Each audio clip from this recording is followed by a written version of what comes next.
morning.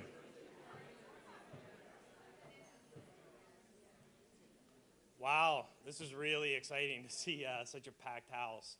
I hope we have room for everybody there in the back. I'm sure we're going to have to close the doors here pretty shortly. This is my first time at the ASU GSV Summit.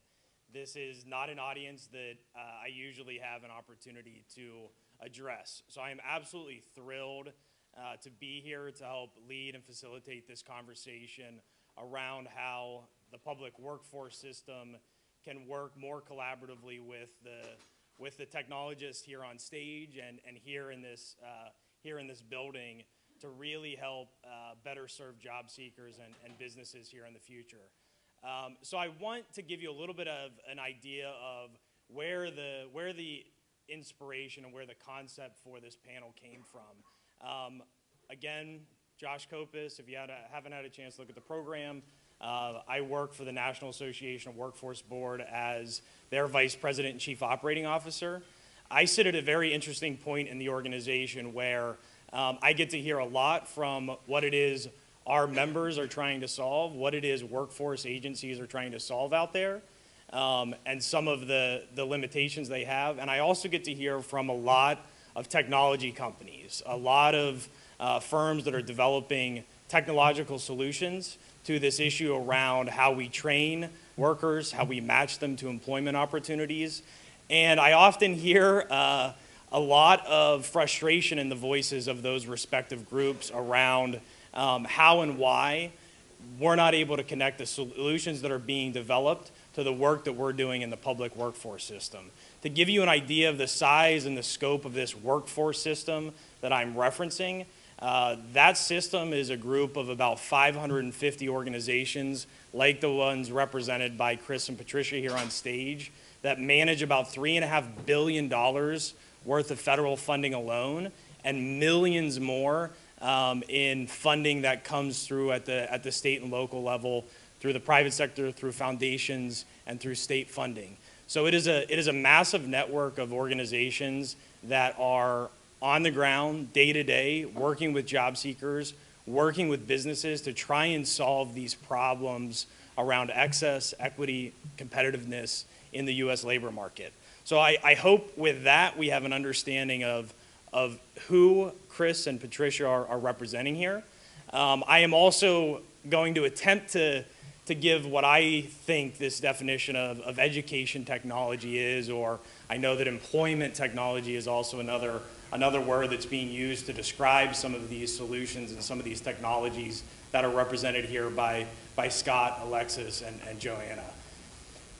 I like to say that I'm actually a child of the digital age, which is true, but I think an interesting concept is that we are no longer in a digital age. I think we are in a connected age.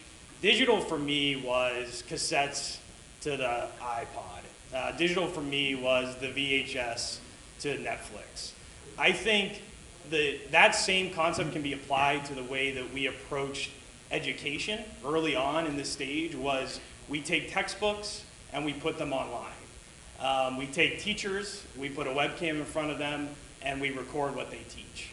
I think what we want to talk about here on this stage today, and what we're going to try and consider, is how we move into that next stage where we are actually truly connecting people, particularly people that need help connecting more than anyone else to these tremendous resources and new technologies that people like Alexis and Joanna especially are developing, and with that worker who is particularly isolated from the labor market in mind.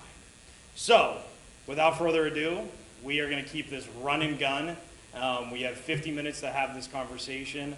I will not be introducing the panelists formally. We're going to get to know them through a series of questions and conversations. So, I want to turn first actually to Patricia and then to Kris. I mentioned that there's this large network of workforce boards out there. We manage all sorts of funding at the federal level. There's all sorts of acronyms that define what that funding is, how it's spent, and I think that the work that boards do is often overly complicated by those who do the work. And I'd really like for both of you to just, with a very fine point, how is it that you define the work that your organization does, and why is that work so important to the community? And for you, it's Maricopa County. Right. So I'm from Phoenix. I manage an area that's 4.4 million people, and so we're connectors. We make sure that businesses connect to talent, and that's so critical for our economy. And so we try everything that we can do to make sure that those businesses connect and have the resources that they need to be able to do business. So Kris? the things to know? Absolutely. I'm from the Silicon Valley. I covered the area between San Jose and San Francisco. Both of those cities claim to be Silicon Valley. Really, we are. We're in the middle. We're Apple and Google and Intuit and Applied Materials and Symantec and PayPal and Facebook and LinkedIn, and I could go on and on and on. We see our role as communicating to job seekers, in our case, mostly dislocated tech workers, meaning recently laid off tech workers, communicating what employers in our economy need, what they're looking for, how to get access to it, because there's a constant churn. And while we're a jobs hub, there is global competition for those jobs. So our job seekers need help figuring out how to find their place in it. All right, I want to kick it over to Scott now. How much does that phrase, education technology, fit the work that you guys do at General Assembly? Well, you know, what's interesting, and we're delighted to be part of this panel, because what's so fascinating in being part of this conversation, what you guys do is exactly what we do. You know, we are an education to employment connector as well. You know, our mission is really to empower individuals to pursue the work they love in the areas of technology, design, data, and business. But what makes us successful is actually the ability to actually connect people who want these skills, give them those skills, and the other side of the mirror is making sure the employers are having that. So, and for us, the technology side is, as we think about, we obviously are focused on technology jobs, business jobs, design jobs, data jobs, where the technology spin as we think about the 21st century skills. But as we think about how we do the instruction, everything we think about is blended. So blended with the technology component as well as an in-person component, we believe drives the best job outcomes as well as learning outcomes. Joanna, so what I would like to hear you comment on is, obviously the public workforce system, because it's public in nature, is a universal system. Anybody who walks into the door of one of Patricia's or Kris's job centers, they get help finding a job.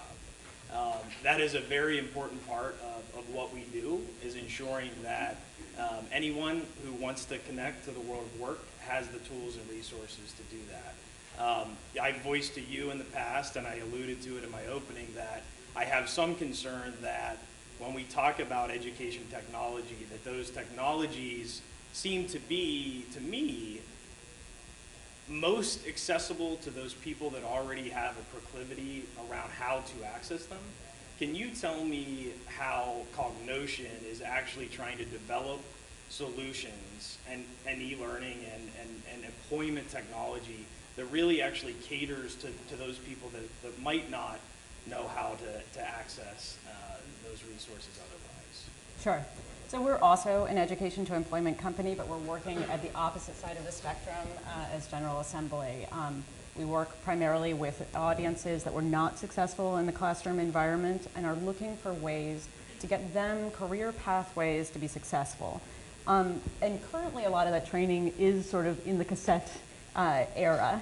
And so there's a lot of innovation that needs to happen, and that innovation we believe needs to happen not because technology is cool or nifty or let's get it in front of them, but the only way to scale for this population that has limited time and limited resources is by accessing them through digital technology. And we think it's a really important way to be able to give them skills that they need to be able to enter the workforce and find pathways where you're connecting employers who have this massive skills gap with a whole bunch of people that would like to not work in retail or hospitality, but would like a pathway where they can potentially get a living wage and have a successful career. So, Alexis, another component to this for me is I'm very comfortable with the idea that I'll let some customer reviews drive a purchase for me on Amazon.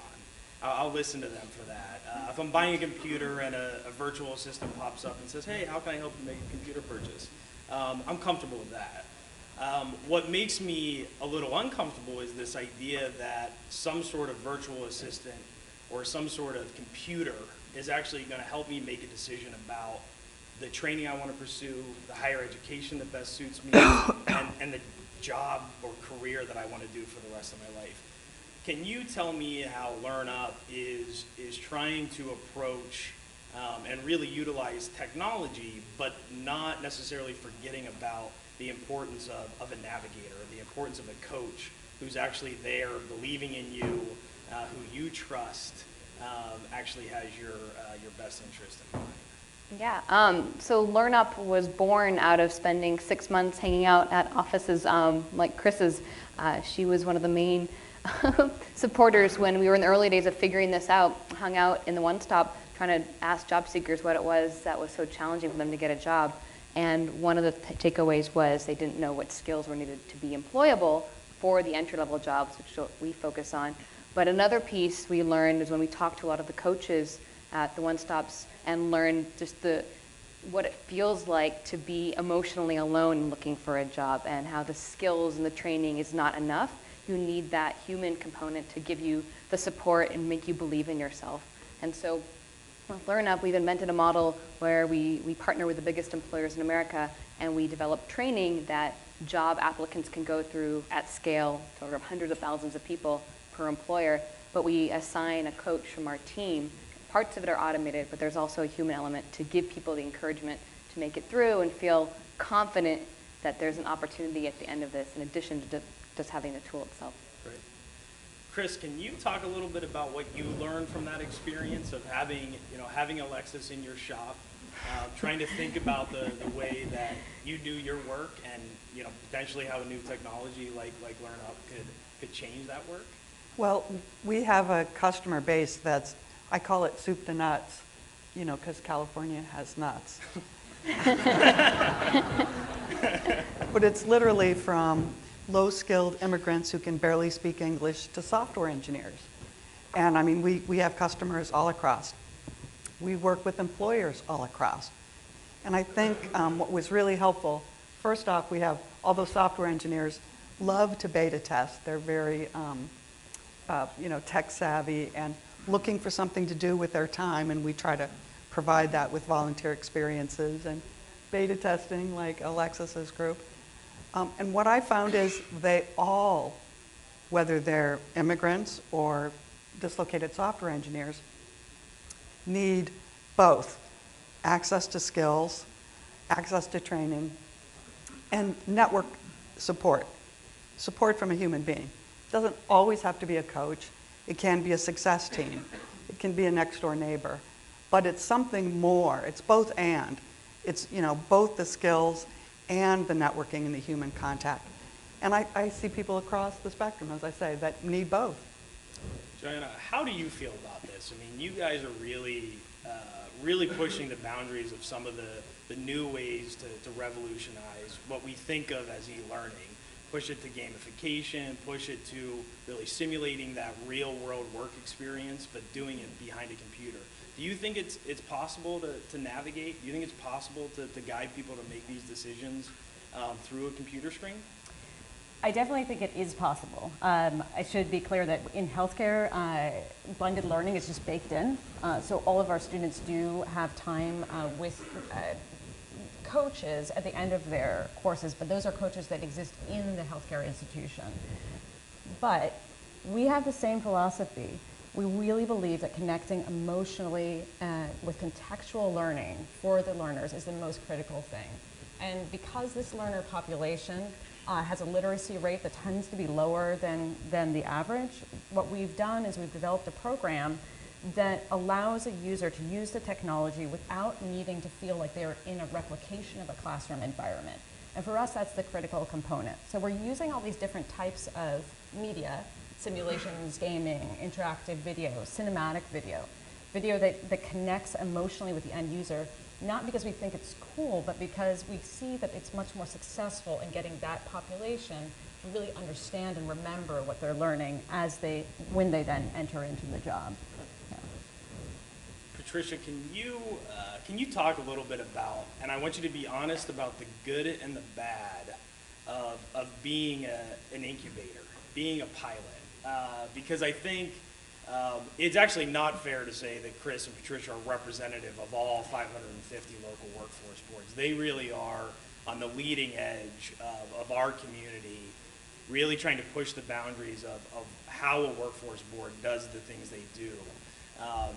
But with that comes a certain amount of spotlight that also attracts a certain number of new firms and new technology companies that all say, hey, can we try this out? Hey, can we try this out? Can you talk about what that experience is like? Yes. So we kind of went from being, the average kid to the most popular kid with this new law and reauthorization, and with that comes a lot of attention. But we also have an obligation to make sure that the workers of this country have the best skills and opportunities available. So we are test driving a lot of different methods of getting to the solution. And there are usually many ways to get to a solution. There's not just one path. And so I think that's our due diligence is to try these different ways. Not that that's easy. We have a lot of folks in this industry that are very traditional thinkers. We've done it this way for a very long time, which is not always matched up with technology, individuals or innovators. And so we've really got to change that paradigm with some of our own internal processes and policies and thinking. And so I love to push the boundaries, and so we're trying different things. I have phenomenal leadership where I come from, and so I'm grateful to them for letting us try these different things. But in doing that, it does attract other partners and other partnerships, and I'm really thankful to say that we recently became the second beta test site in the nation for the Markle and the LinkedIn partnership with the Skillful platform. And so that platform is really targeting individuals that are in the middle job seeker group or don't have all of the skills that are needed and don't have a college degree. And so this tool is going to be very, very helpful to help those individuals that are needing jobs, good jobs, and they haven't normally had access to that. So we're really excited about being a beta test site, and we're hopeful that we're going to have amazing results with that so that we can help the individuals in our service area really reach and harness their full potential.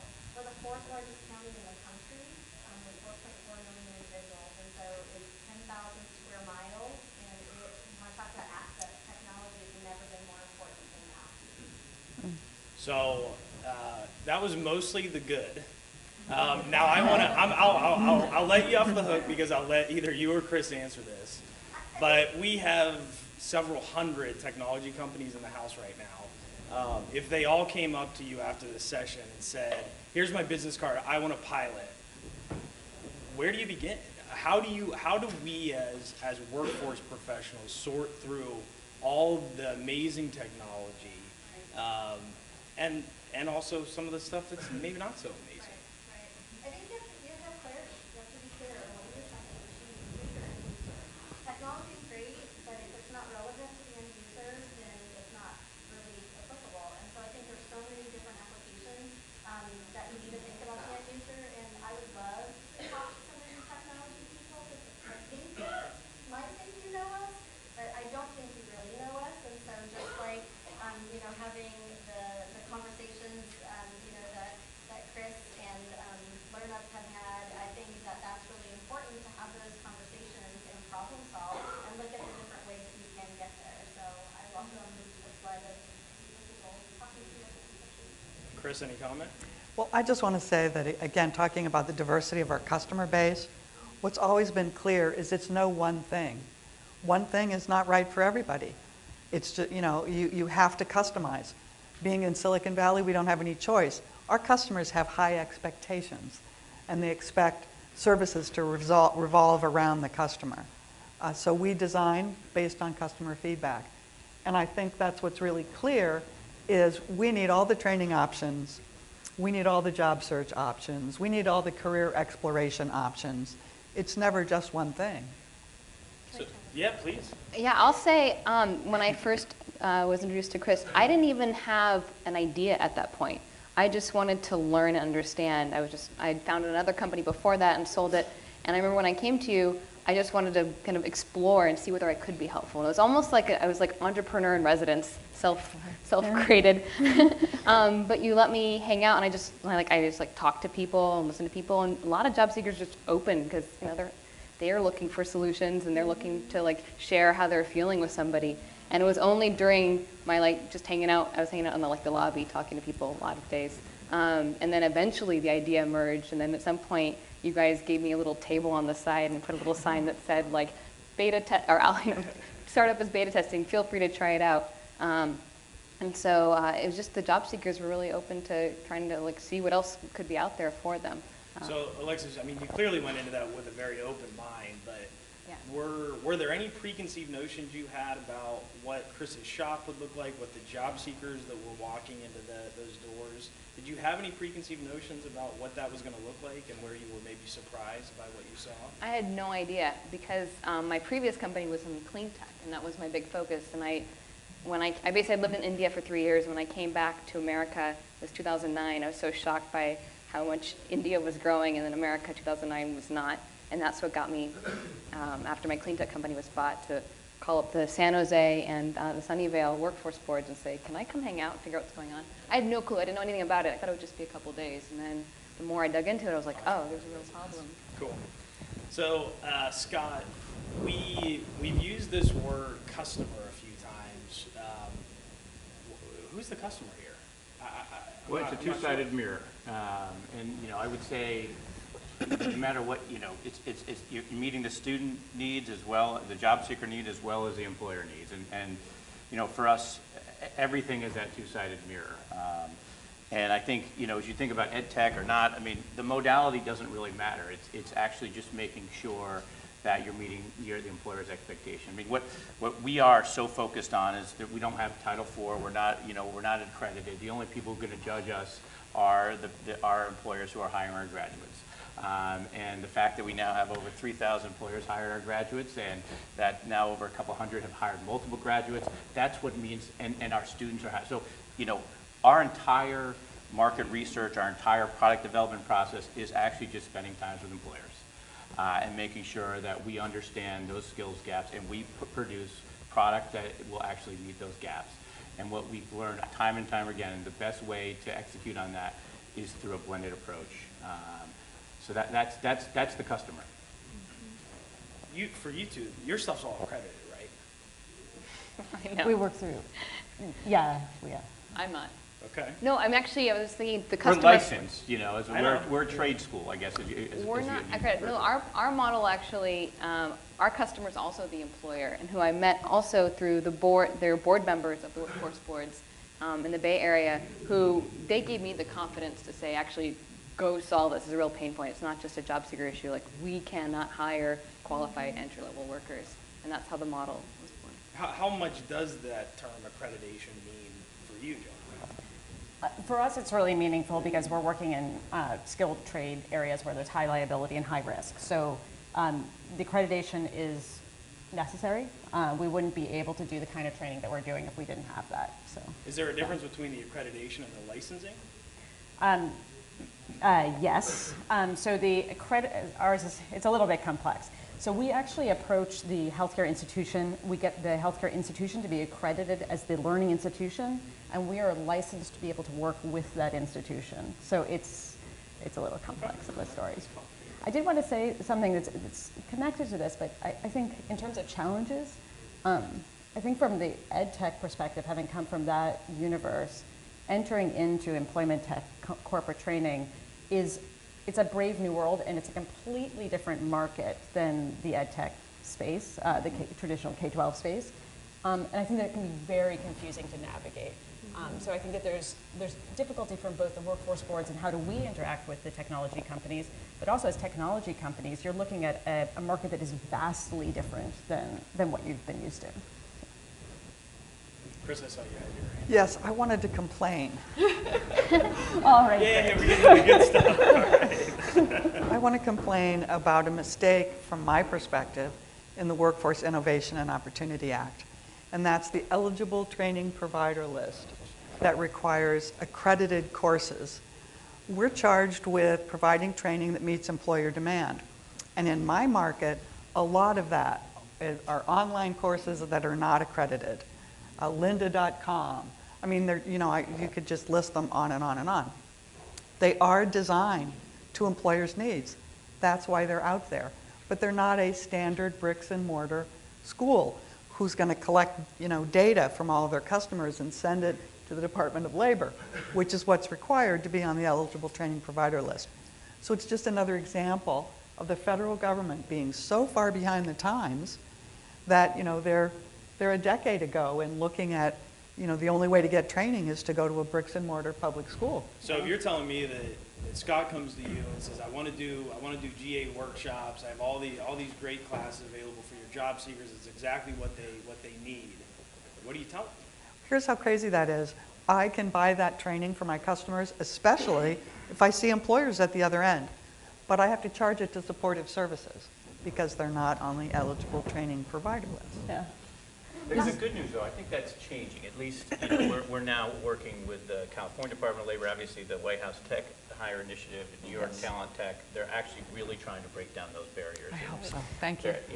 And the good news is they're calling people like us to actually really be a part of the policy and think about how accelerated learning is changing and actually how it has real impact on businesses. Right. And this accreditation thing is obviously, if you think about the trade schools overall, what makes them ineffective is the employer buy-in. And I think the ability to actually show that employers value this service is obviously what we have to, the boundary we need to jump over. Right.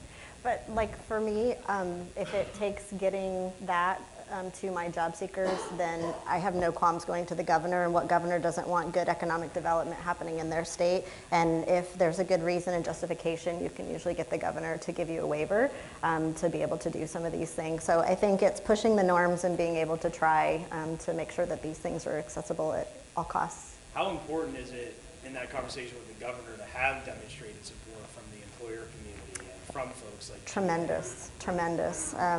It's important. Attraction is a big piece. Governors love attraction, but they also need to like retention as well with the companies. And so I think it's really important that the governor is really clear and understands how workforce works and what assets it brings to his or her state.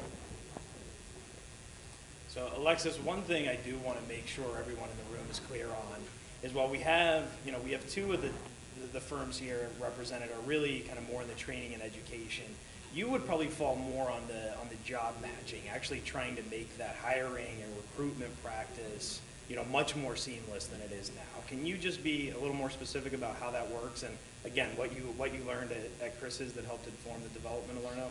Yeah, so LearnUp, I actually never thought of us in the ed tech space until this conference. But LearnUp is very much about giving people the skills to get placed in jobs. And so all of the training that we've developed is directly linked to a real employer, and you only train when there's a real opening and an interview at the end of it. And so, for example, we've partnered with Old Navy, AT&T, and Sprint. We train applicants, again, at scale, because they have millions of people hitting their career page, on how to be a call center rep or a cashier or a sales clerk. And upon completing it, we then push you through the application and then get you scheduled for an interview. And we track all the metrics, not only of the training, but did you get to the interview? Did you show up? Did you get hired? How do you perform on the job? And then do you stay on the job? And our business model is based on delivering an ROI to employers of increased productivity and improved retention of employees. And so it's very much on the job placement side, and the skills and the coaching happen to be the method for creating the most effective way to get somebody into an employment. I would argue even folks like us, the only reason we're successful is not that we teach people, and we have practitioners that teach web development, or we can teach you to be an iOS developer, or we can teach you to be a data scientist or a digital marketer. It's all the soft skills, the interview skills, the connection with employers. That is the secret sauce of actually how to make these things effective. Because if you don't do that, but what's interesting is what we've learned is people aren't willing to pay for that. They're willing to pay for tangible skills, but they don't know what really will drive the effectiveness is the soft skills. And it's embedded as a major part of our curriculum to make sure that happens for coaches throughout. The question is, should people be paying for it? By people, do you mean the student? Well, right. This is what's interesting about how it is evolving. At least our business, and I think all businesses are evolving. Our business started as mostly a consumer pay business, and because of that, we actually ended up taking the folks who could afford that or could actually get financing for that. And we know that for us to be truly effective, that is not accessible to all. And I think as we think about where our business is going and becoming a human capital company, and I think all the businesses like the three of ours are, actually getting employers to pay. If you think about their biggest needs, talent is their biggest issue. If you think about what's happening in digital transformation, 90% of CEOs will say that's the biggest thing I can be, and then 90% say I don't have the team to do it. So creating talent pipelines is everything, and the reality is, the value that not only do they see of actually bringing in folks who have these skills, but actually bringing in diversity as well. We're seeing a lot of desire from large companies to actually bring diverse, but the folks who actually, whether or not they're veterans, whether or not they're folks who are unemployed now, it adds to the company. Yeah, I'll say for us, it was always an employer-paid model because starting with kind of the entry-level or hourly workforce, most people wouldn't be able to pay. And the ROI is just so compelling. When you look at the cost to hire an entry-level hourly worker, it's about $5,000 per hire, accounting for hiring and onboarding and training, and then when they quit, the lost sales from not having somebody on the floor. And so it absolutely makes sense, especially if you're an employer that hires between 50,000 to 100,000 people a year, to have the employer see the justification for this. Joanna, are you seeing the same thing in the healthcare space that Alexis sees in retail? Yeah, absolutely. I mean, our products are focused also on the pre-employment certification training and then the post-employment for reducing liability and risk. And if we didn't have that component, we wouldn't be solving the big pain of getting people in the door that are qualified, that can really do the job from day one. Yeah, it's a critical piece from my perspective. Yeah. So I want to come back to this question of accreditation and its relative importance in this new economy. There was a point to accreditation at some stage in our history, and that was to make sure that students, learners did not fall victim to making very, very poor decisions around the training and education that they pursued. There's this new term that I guess is kind of very exciting and also very concerning around a modular approach to education, where essentially the student would be able to pick and choose a little bit of what he or she wanted, and that at the end of the day that would somehow amount to something that signaled to the employer that they had all the skills that they needed. But inherent in that model, you put a lot of faith in the learner of guiding themselves through their education. And I guess I really want to hear from everyone about, in your experiences working with job seekers, with learners, how's that going to work? And what kind of support does the learner need if that's the approach to education that we take?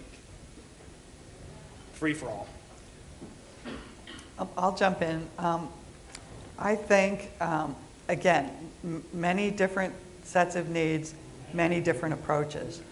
And many of them are being designed, as we speak. I just want to give a couple of examples of how fast things are changing and what the options and opportunities are. In our area, we had a new training program Cisco put on called Cisco Skill Zone. They developed the training, spent a lot of money on it, screened lots of people, put 20 people in a full-time class for 7 months. We got one customer in the class. It was on the Internet of Things, IoT. Cisco's not planning on hiring these graduates. They're planning on, they're putting them in the marketplace for their supplier companies, knowing that they'll be out there helping to create the market for Cisco. It's just like Cisco doesn't hire network engineers, but everybody needs a network engineer if you want to have Cisco equipment. So that's one model where employers are responding when the training is new And it's an experiment. So they're finding out what do students need along the way. So our person in the class is getting a lot of support. And we went in and actually did the career navigation for the whole class because they learned from that one customer how important it was. So they're customizing on the fly. More and more companies are going to be providing training like that. Now I want to contrast that to something at the other end. A company called LRNG, a nonprofit for youth, funded by millions of dollars in foundation money, that are creating online education experiences for young people to sign into, where you actually create a playlist for yourself of educational experiences. And they've gone so far as to work with Electronic Arts to create a video game that does online assessments of youth. So, assesses their reading and math skills, their problem-solving skills, their, hand-eye coordination, actually does an assessment while they're playing a video game.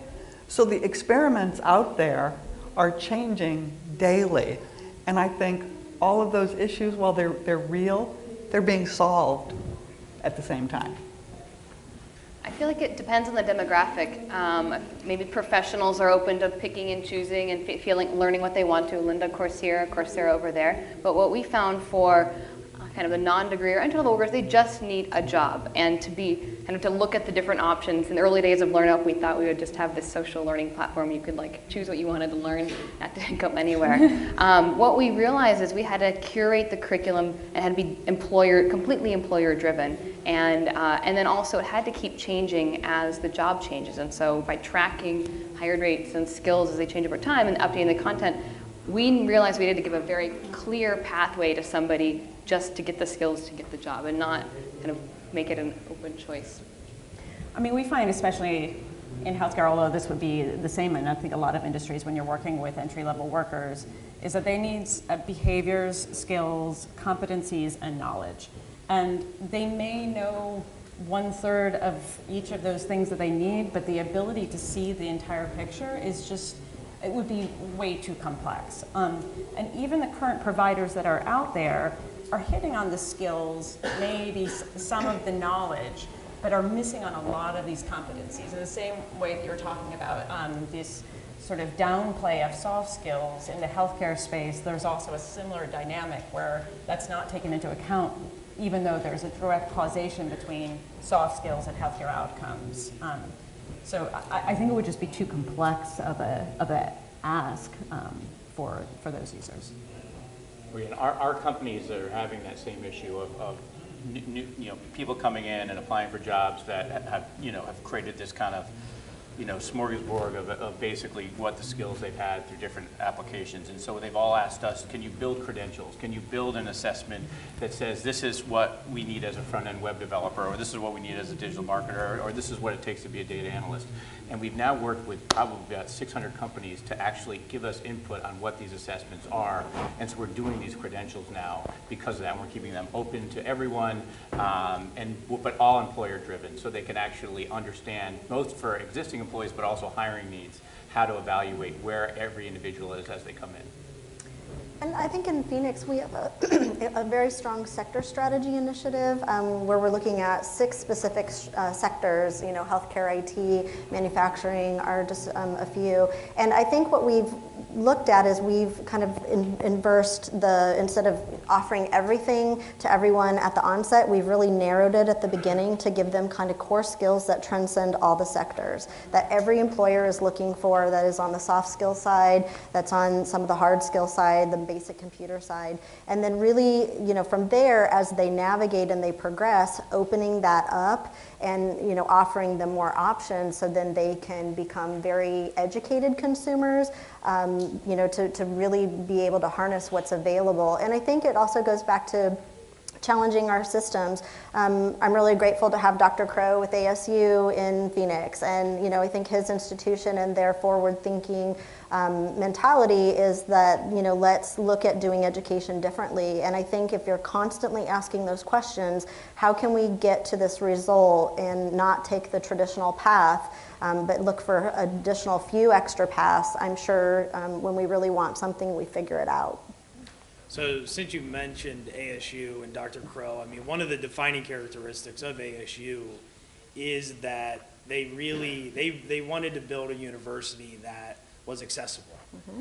It wasn't about some sort of elitist view of education. It was about anybody who wants to go to school and learn these things should have the ability to do that. I want everyone here, because it really is it's really the meat of what I want to get at here in this panel, is the fact that I think we sometimes, I'm afraid that we sometimes take for granted digital literacy. We take for granted broadband access. We take for granted just those very basic things that an individual needs to even connect with all these amazing things that we're talking about. What are some things that we all can do, particularly united as workforce development and as technologists, to really ask ourselves this question about, who is that average job seeker? The public workforce system sees 8.5 million people walk through their doors. Those 8.5 million people, now in Kris's situation, she is seeing a lot of software engineers. She's seeing a lot of people with BAs and masters and PhDs. But across America, that's not always what the clientele looks like, right? Right.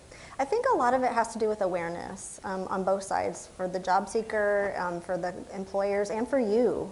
You are advocates for exactly who Josh is talking about. And so if we all raise our awareness and have better information to, whether you directly use it or share it and pass it on, I think that's a really big key piece. Is if you don't know that it's there, how can you possibly use it? And then understanding what kind of access is there. Is it limited? Is it broad? How do you maneuver so that you are aware of how to connect to these individuals that have resources that could benefit your, local area and constituents and your communities? Yeah, I can speak to this. So we did a lot of surveying of the market that we're working in places like rural eastern Kentucky, which coming from New York is just a different universe for me. And these are a lot of the things that came up. Whereas in New York, we could expect that people would have an iPhone or some kind of smartphone device or some kind of tablet at home or have some way to get to the internet. That wasn't something that we could necessarily rely on in different parts of the country. It's one of the reasons why we're working at turning the healthcare institution into the accredited learning center and making that the hub of where the learning is taking place. So even though it's done through tablet, it still is done in a location where they're having support and technical support. But yeah, it can't be overlooked. If you want to move out into that space, it's something that has to be really closely examined. It may sound a little bit self-serving, but we sent a resolution to the governor that many boards in California passed, saying that digital literacy needs to be considered a basic skill like reading and math.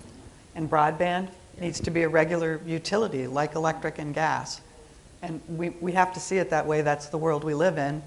And just like, after the first Great Recession, Depression, they had the Appalachian Regional Commission, the Tennessee Valley Authority, to take electricity everywhere. They need the same kind of initiative now to take broadband everywhere. And every workforce board needs to assess at the front door, does this customer have digital skills? If they're not digitally literate and we don't provide it, they'll be back because they won't be able to keep the job. I do really want to underscore a point that Kris just made there. I mean, I think it's very obvious for the technology folks in this room to think, oh, I should go work with my workforce board and pilot this new technology. If only I could get my my app or my software on the computer screen of all the job centers, wouldn't that be great? But this potential to actually work with the workforce boards in your community and really nationwide to drive changes in policy at the community, at the state, and ultimately at the federal level, working with organizations like mine, is really is a very powerful opportunity that I think we haven't even really begun to scratch the surface on. I mean, Kris and Patricia sits with some of the most powerful technology companies in the world on their boards. And I think with that, they're able to, to really drive policy and drive some of these changes instead of just waiting around for the inevitable, as we'd like to think, to happen. So I think that's really important. I don't know if either of the two of you would like to talk a little bit about what it's like to have those kinds of companies and those kinds of innovative leaders, guiding your strategic focus as an organization. Mm-hmm. I think it's really important and critical. You can't think in these terms if you don't have those individuals that are at that helm. And so we have several folks that own IT companies. LinkedIn is a board member as well, and a couple other companies that transcend healthcare and IT, because IT really transcends all industries when you think about it. And so I think having those individuals that have powerful circles of influence, to welcome them, to educate them about becoming members on your board is really important. And so if you don't know who your board is, you need to look up where's your local area, who sits on that current board, and what kinds of circles of influence do those people have, and really see if there's a way for you to be able to get tapped into that, because some of these people are really they're transformational leaders, and that's really what we want is individuals that are forward thinkers and willing to try new things and help us push forward. So one of my big goals here with this panel was to try and see if we could identify some commonality between the so-called technology folks and the so-called workforce folks. I'd actually like to ask the panelists, we promised a discussion. Is there any question that the three of you on this side of the stage and the two of you on that side of the stage have for the other side about, why aren't you doing this? Or we could be doing this differently. Why aren't we? Right. So I think, just curious of the audience, have you ever seen a workforce commercial? No? No? Okay. I think a lot of it has to do with advertising, right? And awareness and, that kind of thing. And so I think if there's a way for us to use technology to increase that, I would love to hear your thoughts on how do we do that? Because, from Kris and my perspective, we don't really get to spend a lot of our money on promotion. You won't see big billboards, you won't see commercials with, star actors, things of that nature. And so, how do we use this technology to help people really understand, what's available to them? Any questions you guys have? Yeah, I think having been in the ed tech sector and moved over to the corporate workforce world, it's just very difficult to navigate where to start. Do you go direct to employers? Do you work with the workforce boards? How do those things interact? And I think it would be great if there were more discussions and with companies that are trying to enter into that space to gain clarity on what does that even mean? What does that look like? Am I going to be piloting for 3 years before we ever actually sell anything? Or what is that in real terms? What does that look like? I think it would be interesting to see if there's some way for more connection, more communication between people trying to enter and what's actually out there for mine. I can take one burning question from the audience. That's a burning question back there? Yeah, thank you. First, thank you so much for everyone sharing, and I happen to be at my General Assembly. Nice. We planted her. Did you play? Yes, there you go. And so thank you. In San Francisco. So my question for you is more from a business model perspective. So whoever feels appropriate to answer the question is, as a marketer, you always think not to get out acquisition as a challenger, right, as a startup. But what about engagement, retention, and lifetime value? I don't know if any of you can talk to that at this stage. You still are, General Assembly is a bit more mature. I unfortunately can't speak for all of you, but I don't know if any of you can talk about that in terms of how do you think about lifetime value, given that we're on Lifetime value is everything we think about. Our alumni is our greatest asset. Right now, across the globe, we just, in November last year, passed our 25,000 alumni, and this month we'll have 30,000 alumni gone through our long-form programs across the globe. And we don't want to, we're not going to be asking for money for these folks. We want to make sure that this is a place, a community that they come throughout their life as they are lost and lonely and actually have different parts of their life and to come back. And so, that alumni base is everything to us. So continually offer them opportunities to come back, to mentor, to meet other employers, that bringing to, so we're investing a lot in technology of a directory. Like you'll be involved with it. You'll have a directory of all of the thousands of companies, the thousands of other graduates to actually help you navigate your entire life of lifelong learning. So I think I have about 30 seconds to wrap things up here. I just want to say that I am really looking forward to spending the next few days with you all. We are actually joined by a group of about 14 workforce leaders from across the country. And they will be here, they will be with me. If you want to learn more about what our system can do and how we can work with you guys, please find us. So Yes. again, thank you very much. We'll be sticking around after the panel to talk to you.